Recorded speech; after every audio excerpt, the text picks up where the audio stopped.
क्या आप भी चाहते हैं कि आपकी गेहूं में ज़्यादा कल्ले निकले, गेहूं की जड़ों का विकास सही ढंग से हो सके, गेहूं की फसल आपकी हरी भरी खुशहाल बनी रहे? तो इसके लिए आपको क्या करना चाहिए?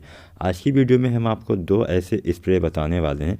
गेहूं में पहला स्प्रे, पहला छिड़काव, पहली खाद हमें छिड़काव के रूप में कौन सी देनी चाहिए, इसी के बारे में आज की वीडियो में हम चर्चा करेंगे।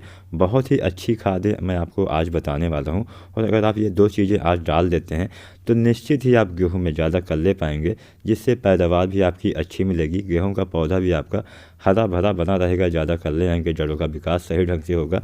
किसान भाइयों, अभी गेहूं में या तो आपके छत्रक अवस्था चल रही होगी या फिर कल्ले निकलने वाली अवस्था आ गई होगी। जिन किसान भाइयों ने बुआई कर दी है उनका भी फसल 20 से 25 दिन की हुई है, उनमें तो अभी जड़ अवस्था चल रही होगी, यानी जड़ों का विकास हो रहा होगा। और जिनकी फसल अभी 40 दिन के आसपास होने वाली होगी, 35, 40, 45 दिन, वहाँ पे अभी कल्ले निकलने वाली अवस्था स्टार्ट हो गई है। तो जो पहली दो अवस्थाएं होती हैं, छत्रक अवस्था और कल्ले निकलने वाली अवस्था, ये दोनों अवस्थाएं काफ़ी महत्वपूर्ण होती हैं। अगर हम इन अवस्थाओं में गेहूँ की सही ढंग से देखभाल नहीं कर पाते हैं, सही समय पर पानी नहीं दे पाते हैं, सही समय पर खादों का सही ढंग से इस्तेमाल नहीं कर पाते हैं, तो भी हमें नुकसान उठाना पड़ जाता है। तो आज हम दो ऐसी आपको बताने वाले हैं चीज़ें, अगर आप इनका इस्तेमाल गेहूं की फसल में करते हैं तो आपके गेहूं में ज़्यादा कल्ले आएंगे, आपके जड़ों का विकास सही ढंग से होगा, पौधे आपके हरे भरा बना रहेगा, मतलब पौधे का समुचित विकास होगा, जिससे भविष्य में आप इससे ज़्यादा उत्पादन भी ले पाएंगे। तो चलिए बिना देरी के हम वीडियो में बताते हैं कि आपको क्या क्या इस्तेमाल करना चाहिए। तो जो दो चीज़ें हम यहाँ पे यूज़ करने वाले हैं, उनमें सबसे पहली चीज़ है, यहाँ पे हम यूज़ करने वाले हैं सागरिका। किसान भाई, जो मैंने पहले वीडियो आपको जो बनाई थी सागरिका के ऊपर, उसमें मैंने आपको बताया था सागरिका दानेदार का इस्तेमाल आपको कैसे करना है। तो जो सागरिका दानेदार होती है उसका या तो हम इस्तेमाल करते हैं बुआई करते समय, या फिर बुआई के 10 दिन के अंदर कर देते हैं। लेकिन जो सागरिका लिक्विड होती है इसका हम इस्तेमाल करते हैं बुआई से कुछ दिन के बाद। तो आगे हम बताएंगे कितने दिन के बाद कैसे कैसे कितनी मात्रा में आपको यूज़ करना है और इसके साथ में आपको क्या मिलाना है। तो किसान भाइयों, यहाँ पे हम सबसे पहले सागरिका जो लिक्विड आती है इसके बारे में जान लेते हैं। सागरिका जो है इफ़को कंपनी बनाती है। सागरिका दो तरह से आती है, एक आती है दानेदार, एक आती है लिक्विड। और जो दानेदार आती है वो भी दो तरह से आती है, एक आती है सागरिका गोल्ड, एक आती है सागरिका Z++। किसान भाइयों, सागरिका लिक्विड में बहुत सारे जो सूक्ष्म तत्व होते हैं वो पाए जाते हैं।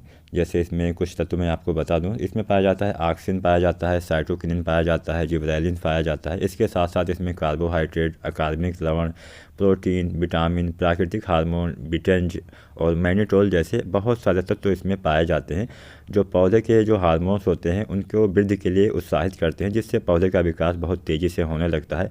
इसमें जड़ों का विकास भी काफ़ी तेज़ी से होता है और पौधे में नए नए कल्ले बहुत जल्दी निकलने लगते हैं। तो किसान भाइयों, अब हम जान लेते हैं दूसरा जो हम आपको खाद बताने वाले थे इसके बारे में। तो आपको एक तो डालना है सागरिका लिक्विड और दूसरा डालना है नैनो यूरिया।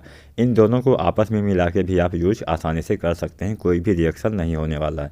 तो जो नैनो यूरिया आता है वो एक नैनो फॉर्म में आता है, जिसमें नाइट्रोजन पाया जाता है और इसमें नाइट्रोजन 4% पाया जाता है। तो इसका भी आपको इस्तेमाल करना है। अब हम किसान भाइयों जान लेते हैं आखिर हमें इसका इस्तेमाल कब करना चाहिए। तो इसके जो इस्तेमाल का सबसे अच्छा समय है वो है गेहूं की बुआई के 30 दिन के बाद। 30 से 35 दिन के बाद अगर आप इसका इस्तेमाल करते हैं तो काफ़ी बेहतर आपको जो रिज़ल्ट है वो देखने को मिल जाएगा। जब आप गेहूं में पहली सिंचाई कर देते हैं लगभग 21 से 25 दिन, 26 दिन के बाद, तो उसके आपको 4-5 दिन के बाद, यानी 30 दिन जब आपकी फसल की बुआई वाले हो जाते हैं, उसके बाद में आपको इसका इस्तेमाल करना होता है। अब हम जान लेते हैं कि सागरिका और जो हम नैनो यूरिया डालते हैं इनके आखिर लाभ क्या होने वाले हैं अगर हम इस समय इसका इस्तेमाल करते हैं। तो जो सागरिका डालने के जो लाभ होते हैं सबसे पहले हम ये जानते हैं।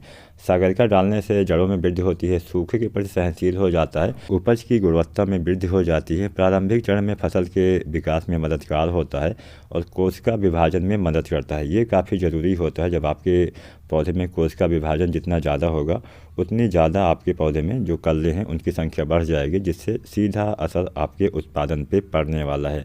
और जो नाइट्रोजन होता है उसका तो आप सभी यूज जानते ही होंगे। पूरे वानस्पतिक विकास में नाइट्रोजन का काफ़ी अच्छा योगदान होता है। बिना नाइट्रोजन के आपके पौधे का जो वानस्पतिक विकास है वो अच्छे ढंग से नहीं हो पाएगा।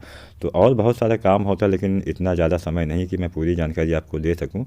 फिलहाल इतनी जो मैंने जानकारी आपको दी है इतनी ही आपके लिए पर्याप्त है कि अगर आप इन दोनों का एक आपस में मिला के यूज करते हैं तो काफ़ी बेहतर आपको जो रिजल्ट है वो देखने को मिल जाएगा। किसान भाइयों, अब हम जान लेते हैं डोज के बारे में, कितनी मात्रा हमें देनी चाहिए। तो जो सागरिका लिक्विड आती है इसकी मात्रा आपको लेनी है 3 ml और जो हमारी आती है नैनो यूरिया, इफ़को कंपनी की ये भी आती है, तो इसको भी आपको लेना है 3 ml। तो 3 ml सागर का लिक्विड लेना है, 3 ml नैनो यूरिया लेना है और प्रति लीटर पानी के हिसाब से आपको घोल के इसका इस्तेमाल करना होता है। जब आपकी गेहूं की फसल 30 दिन हो जाती है, 30 दिन के बाद ही आपको इसका इस्तेमाल करना चाहिए और आपने पानी लगा दिया हो तभी आपको इसका इस्तेमाल करना चाहिए।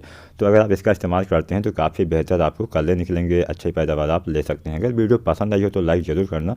कोई भी सवाल हो नीचे आप पूछ सकते हैं। धन्यवाद।